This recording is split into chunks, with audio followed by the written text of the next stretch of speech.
When we work with Docker images, we are actually dealing with something that needs to be stored, shared, and reused across different environments. Whether it's your local machine, a CI/CD pipeline, or a production server, you will need to deal with these different Docker images. And that's where the Docker registries come in. A Docker registry is like a cloud-based library or repository where Docker images are stored. You can think of it as the application store for container images. You can push your own images in there and pull images that other people have built. The most popular and default registry used by Docker is Docker Hub.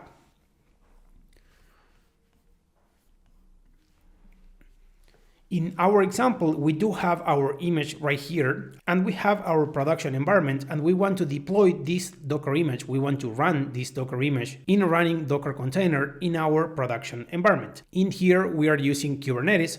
So every time we make a change in our code right here, we are going to create a new version of the Docker image, and we want to deploy this new version in our production server. We could just copy the image from our development environment and paste the image in our production environment. But the problem is, what if we have 2 or 3 different production environments in here? Perhaps we have a QA environment and then staging and then production. So every time you need to update your application in any of these environments, you will need to copy and paste your Docker images from your development environment and copy them to each individual environment where you want to use them. Now, in Docker, every image has a path that you need to use and you need to remember. The path is the server, then the username, or also called the namespace. Then you have the repository. In this case, we are talking about a public repository.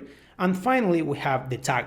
We can use docker.io/library/golang, and we want to fetch the latest tag. So we could execute docker pull docker.io/library/golang, and we are fetching from Docker Hub. In this case, docker.io/library is the server and namespace for Docker Hub. Now, if you don't specify the server and the namespace or the username, Docker will assume that you are using Docker Hub and you are using the public library. So whenever you execute docker pull and you pass the name of the image, what you are doing under the hood is this exact same thing in here. You are using docker.io as the server, library as the username or the namespace, and in here, since you're not passing anything, you will be using latest. So doing this, docker pull golang, is the exact same thing as doing this and passing latest right here as a tag. You can see right here, if we execute docker pull and we use golang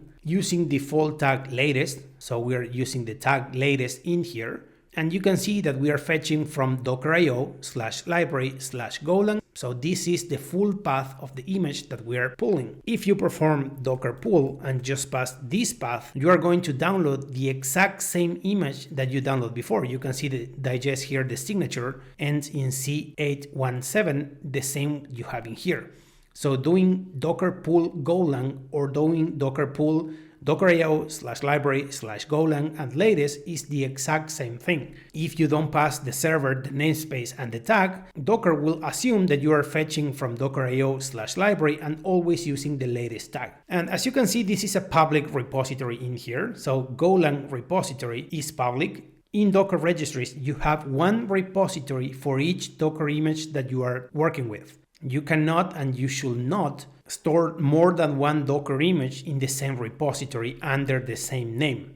Because as you can see, whenever we pull this image right here, we are expecting to pull the Golang image, not any other image in there. So each repository will hold one image at a time. Now, what if the repository is private? In this case, for example, if we try to fetch from docker.io/leondevs/dockerbasics, that is one private repository that I just created in Docker Hub, we could pull exactly as we said before, putting the server / the username or the namespace / the repository we want to fetch, and here we can pass latest.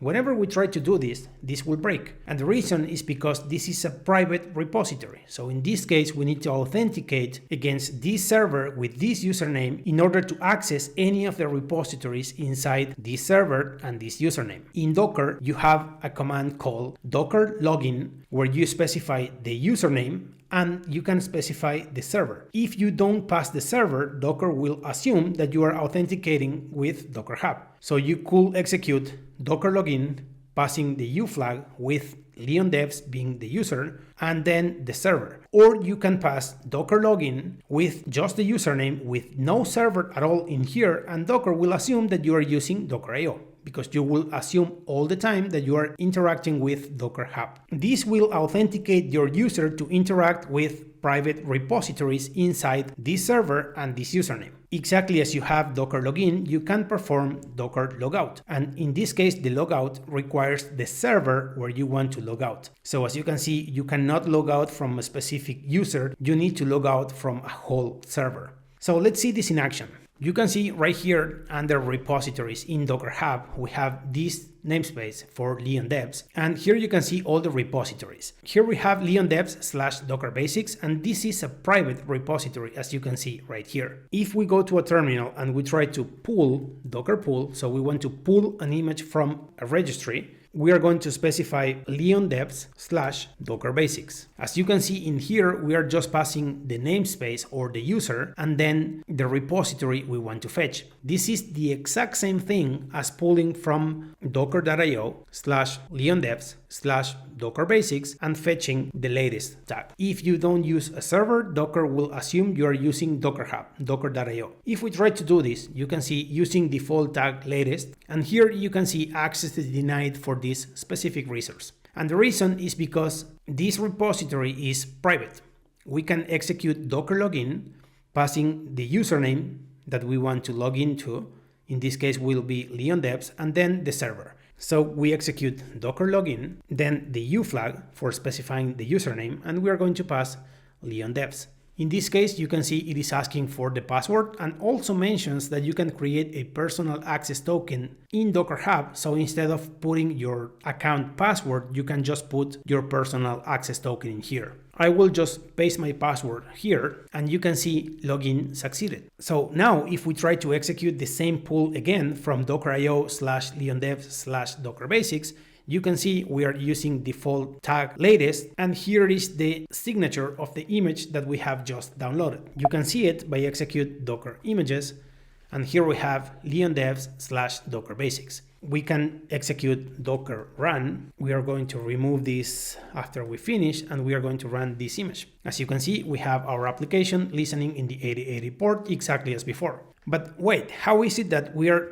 pulling a Docker image from the registry, but we never push that image to the registry? Well, I pushed this image to the registry just before this lesson so I can show you how to pull a Docker image first. But now let's assume that we are making some changes in our application and we create a new version of our Docker image. We are fixing a bug or adding a new feature, whatever it is that we are doing in our application. After we finish, we execute docker build, passing the T flag, and we are going to call this Docker Basics, and then we are going to pass the build context. Since we are inside the basics folder where we have our Docker file, you can see we are executing all the different layers of our application. And finally, in Docker images, you can see our image right here. And now, after making the change in our application, we want to push this image to the registry so we can pull that image from our production environment and actually execute the new version of our application. As you can see in here, what we have is our image called Docker Basics. Before pushing an image to a registry, you need to tag the image first. In Docker, every time we tag an image, what we are doing is adding the full path of the registry, the server, the username, all this configuration right here, because we have an image in our development environment, and whenever we push that image to the registry, we can push the same Docker image and we can tag the same Docker images for different servers and for different repositories, because we must be able to push the same Docker image to different Docker registries. That's why you need to tag your local image first using the full path that you want to tag. And once you have that, you can push this image that already contains the server, the username, and the repository and the tag.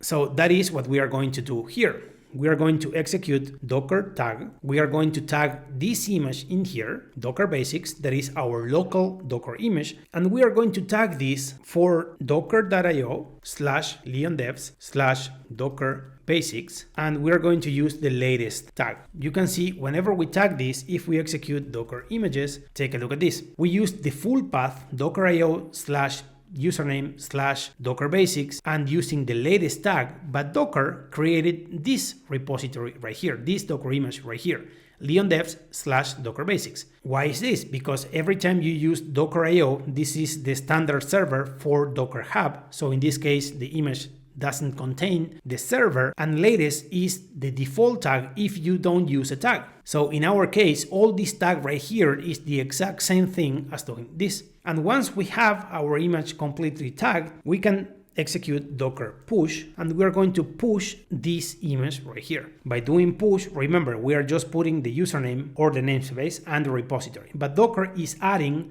Docker.io in here at the beginning and also adding latest to here. So whenever we push this, you can see the update right here. And if we go to Docker Hub, you can see inside this Docker basics, we have the tag latest created less than a minute ago. If we want to pull this image again, we can execute docker pull and just use in here username/Docker basics. And you can see right there, we are pulling the image that we just created. If we execute Docker images, you can see our image right here.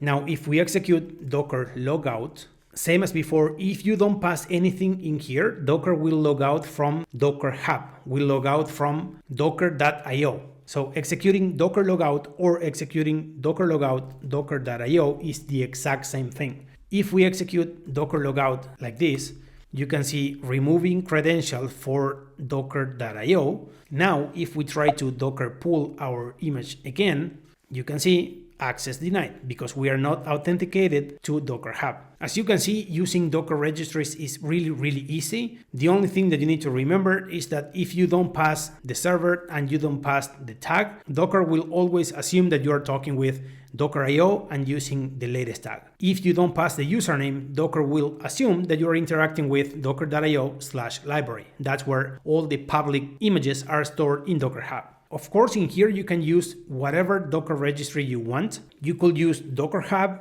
GitHub Container Registry, GitLab Registry, Google Container Registry, Amazon ECR, or you can host your own Docker registry, your self-host Docker registry. That's exactly what I'm doing in here, in this Raspberry Pi cluster in my home lab. You can just pick whatever Docker registry you want, and they work in the exact same way as we just seen. You just need to log in, tag an image that you want to push. Once you have the image tag, you can push it, and then you can download that from any environment using Docker as long as you are authenticated to that registry.